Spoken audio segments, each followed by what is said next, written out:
নওগাঁ কয়েকটি জেলা রাজশাহী, চাঁপাইনবাবগঞ্জ শহরে যাওয়ার পরে ছোট আত্রাই নদীতে একসময় ছিল নৌকাই দিয়ে গাড়ি মানুষ পারাপারের বাহন।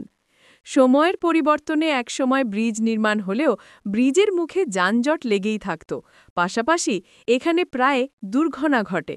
মান্দা উপজেলা সহ নওগাঁবাসীর অনেক দিনের দাবির পরিপ্রেক্ষিতে নওগাঁ সড়ক বিভাগের ৩টি আঞ্চলিক ও ৩টি জেলা মহাসড়ক যথাযথ মান ও প্রশস্ততায় উন্নীতকরণ প্রকল্পের ১০ নং প্যাকেজের আওতায় মান্দা ফেরিঘাটে আন্ডারপাস ও ইন্টারসেকশনের কাজ চলমান রয়েছে। উল্লিখিত ১০ নং প্যাকেজের চুক্তিমূল্য ৫৬,৫৫,৬১,০০০ টাকা প্রায়।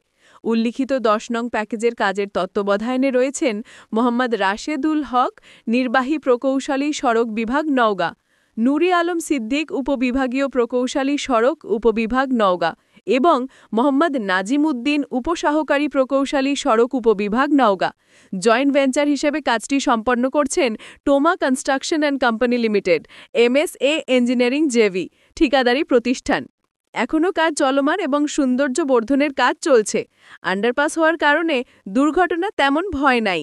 এই বিষয়ে এলাকাসহ পথচারীদের মন্তব্য যে আমাদের এই মান্ডা ফেরিঘাটের অবস্থা খুব ভালো হয়েছে এবং দৃষ্টিনন্দন হওয়ার কারণে এখানে অনেক পর্যটক ঘুরতে আসে। এলাকার অনেক বেকার মানুষ বিভিন্ন দোকানপাট ও হোটেল ব্যবসা করে তাদের জীবিকা নির্বাহ করছেন।